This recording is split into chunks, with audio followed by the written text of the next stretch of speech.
আজ আমি দেখাচ্ছি আপনাদের ছানার পায়েস। এই যে গ্যাসেতে দুধ ফুটে গেছে। আমি এবার এটা গ্যাসটা বন্ধ করে এতে ভিনিগার দেব, দিলে দুধটা কেটে যাবে। দুধ ফুটে গেছে, এবার গ্যাস বন্ধ করে আর একটা গ্যাসে দুধ ফুটছে। আচ্ছা, আগে আমি এটা কাটিয়ে নি ছানাটা।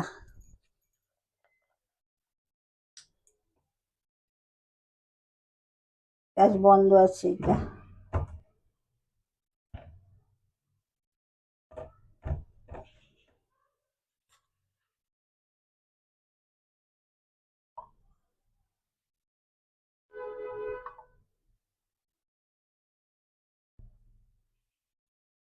আগে 2 চামচে দিয়ে দেখলাম।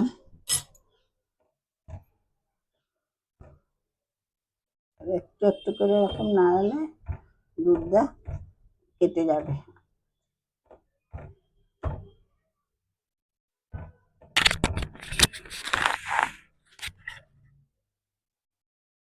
এই যে কেটে যাচ্ছে। এই ছানাটা খুব ভালো হবে। এই দেখুন কেটে গেল কি সুন্দর। এবার এটাকে ছেঁকে নিয়ে একটু ধুয়ে নেবো জলে, তাহলেই ভালো হবে, টক ভাবটা চলে যাবে। দেখুন কেটে গেল, খুব সুন্দর কেটে গেছে। ছানাটা হয়ে গেল। এবার আমি ছানাটা ছাঁকছি। এই যে একটা ছাঁকনি নিয়ে ছেঁকে নিচ্ছি।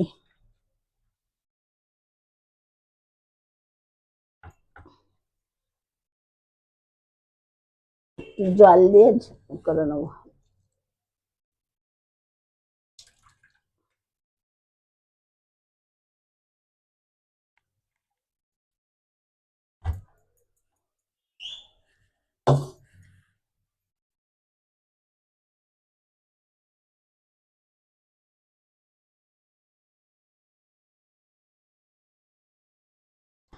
ছানাটা এবার জলে ধুয়ে নিচ্ছি একটু।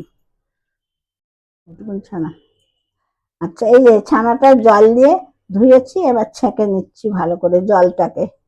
দেখুন, তারপরে ওদিকে দুধটাকে ফুটতে দিয়েছি। দুধটা একটু কমে গেলে ছানাটা দেব, তখন দেখাবো। আবার দুধটা একটু ফুটে যাক।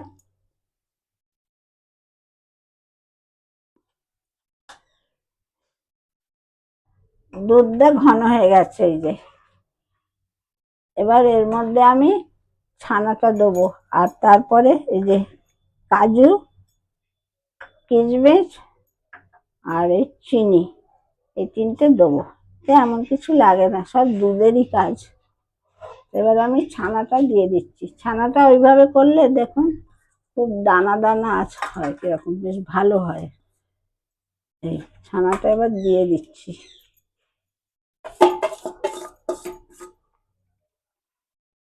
দেখুন দুধ ঘন হয়ে গেছে, তার মধ্যে ছানাটা দিচ্ছি।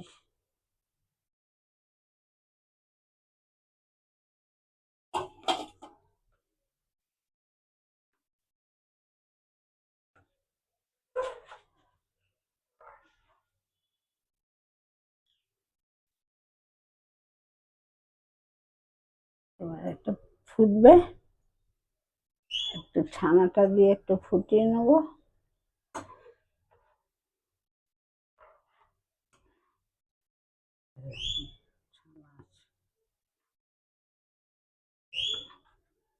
একটু ফুটে যাক।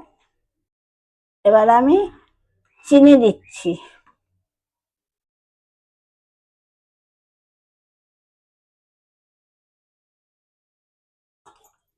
পরিমাণ মতো চিনি। চিনি দিয়ে একটু ফুটলে আবার কাজু কিশমিশ দিয়ে দেবো। আপনারা কিন্তু এই যে দেখছেন, আমি দেখাচ্ছি যে আপনারা লাইক, শেয়ার অ্যান্ড সাবস্ক্রাইব করতে ভুলবেন না, একদমই ভুলবেন না। বারবার বলছি এগুলো করবেন একটু। আর কমেন্টেও জানাবেন কেমন লাগছে দেখতে।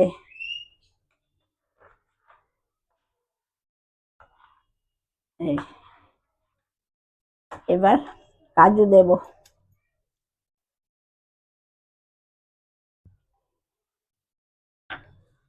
তারপরে কিশমিশ দিচ্ছি।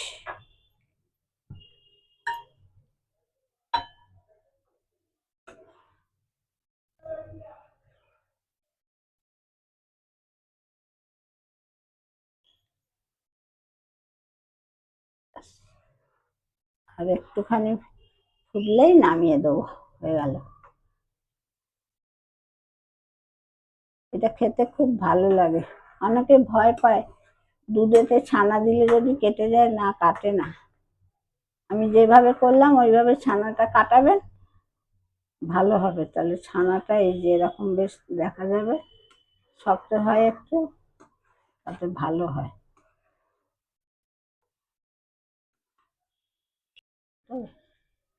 হয়ে গেছে। এই যে এবার আমি এটাকে ঢেলে ফেলছি।